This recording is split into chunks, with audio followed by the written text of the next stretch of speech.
So guys, our very own Nobel Laureate, Professor Wole Soyinka, just dropped quite the bombshell this week. Now, the literary icon revealed that the United States of America has revoked his visa.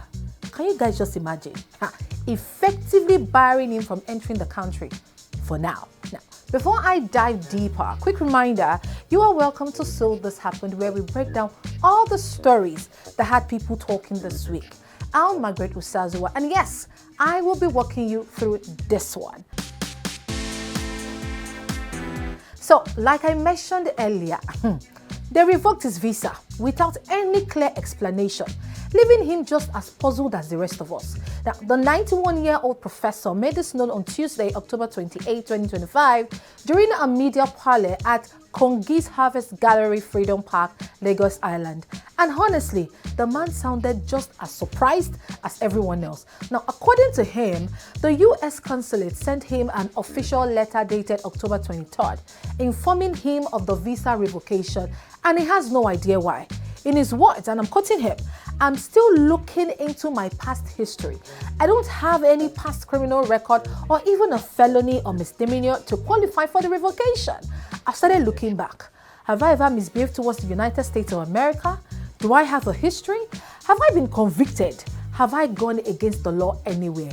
Now, before you people say, maybe something happened now, let's rewind a bit. Back in September, the 10th to be precise, PM News actually reported that Soyinka refused to honor an invitation by the US Consulate in Nigeria for a visa re-interview. Now, the appointment was fixed for Thursday, September 11th. Your thoughts exactly. The same date of the 2001 World Trade Center attack. Apparently, Professor Soyinka wasn't feeling that. He later explained on Tuesday that he deliberately shunned the invitation because, in his words, he's superstitious and simply found it odd that the US Embassy would pick such a symbolic, tragic date. Now, here is another interesting bit. Soyinka's visa, a B1B2 category, had only been issued in April 2024. So this revocation came barely a year and a half later. And even though he's clearly bemused by the development, Soyinka insists he holds no grudge against the Americans. In fact, he said, and I quote, "I assured them that both he and his staff are given permanent visas anytime they want to visit the Autonomous Republic of Ijegba, situated in Abeokuta. There will be no reciprocal conduct from my principalities." I mean, guys, you have got to love that Soyinka with principalities, it says. Now, when asked whether he had been willing to travel to the US again, he said yes, but with a condition.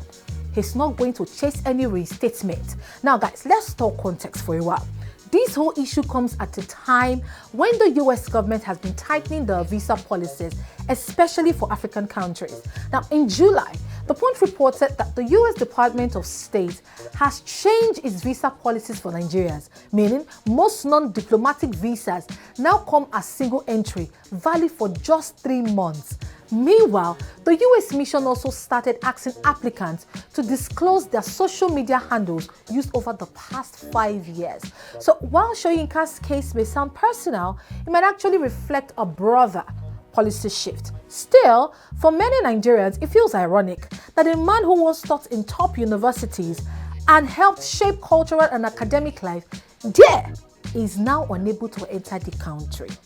But as far as Soyinka is concerned, life goes on. And honestly, you have to respect the man's composure. Now, guys, there you have it.